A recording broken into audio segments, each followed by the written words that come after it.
Even back in the 18th century, urban legends were told throughout Europe.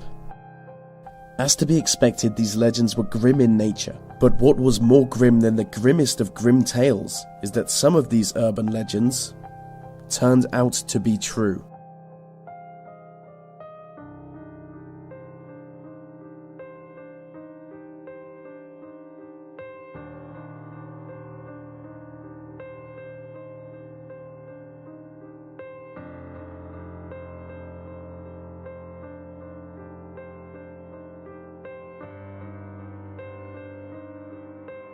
In the 18th and 19th centuries, medical schools were suffering as they didn't have enough bodies to dissect.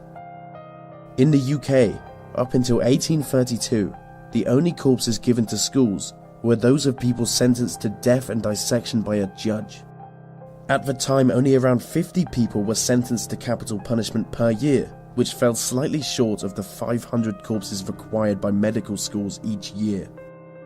This environment was perfect for the rise of the body snatchers.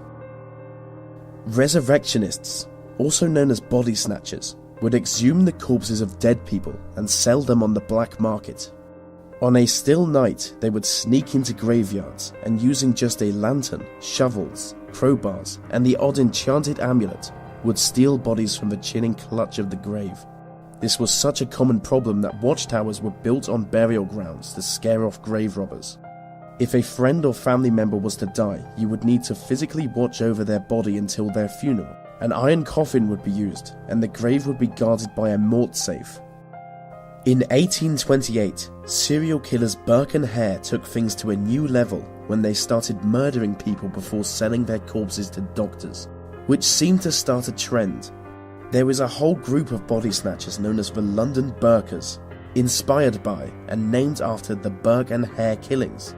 In the 1830s, they achieved notoriety when they lured, drugged, and murdered a 14-year-old boy before delivering his body to a local medical school, which led to a huge police investigation, resulting in members of the group being hanged. But it wasn't always the police that put a stop to body snatching. As there was huge public distaste for the illegal procurement of corpses, angry mobs would often attack grave robbers. Let me take you back to New York City in the year 1788. Body snatching from the graves of both slaves and poor white people led first to a moral panic and then to a fuck-off massive riot. This event is known as the Doctors' Riot. In April of that year, a man caught a group of medical students in the act of dissecting his dead wife, who had recently been buried. As a reaction to this, he did the only thing a man could. He gathered a large crowd outside the building and started smashing the place up. The riot grew so big that the mayor of the city had to intervene. There was a time when stories of body snatchers were seen as nothing more than urban legends. It stems from African American folklore. Slave owners would tell their slaves tales of night doctors. Night doctors were the ghosts of white doctors who would kill black people, steal their bodies, and do horrific experiments on them. The legend was spread to discourage slaves from escaping during the night and fleeing to the north where they could live happily. Still today, we hear urban legends of people's organs being stolen, if not their whole body.